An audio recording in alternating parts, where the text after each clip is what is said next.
আপনার চা।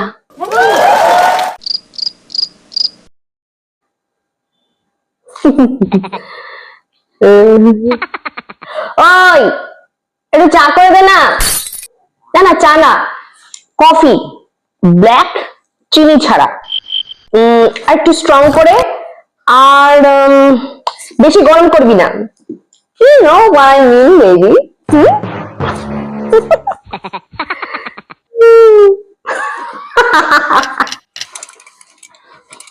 দূর দূর দূর,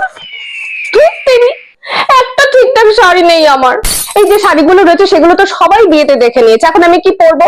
স্কুলের বান্ধবীর বিয়ে, একটা নতুন ভালো দামি শাড়ি না পরলে হয়? আর দামি শাড়ি শুধু পরলে হবে, তার সাথে ভালো গয়না লাগবে।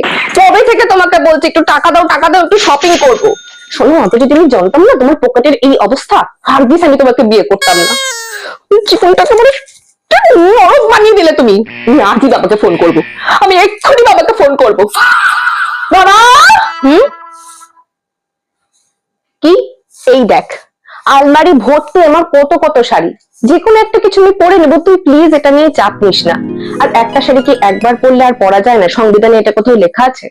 আর সব থেকে বড় কথা, তোর যদি খুব কিনে দিতে ইচ্ছেই করে, তাহলে আপাতত ইচ্ছেটা একটু চেপে রাখো, পরে একেবারে সুদে আসলে উসুল করে দেবো, বুঝলে? এই দেখ তো, এই শাড়িটা কেমন লাগবে আমাকে? সব সম্পর্কেই একটা মাধুর্য রয়েছে, শুধু খুঁজে নেওয়ার জন্য একটা উন্মুক্ত মন চাই।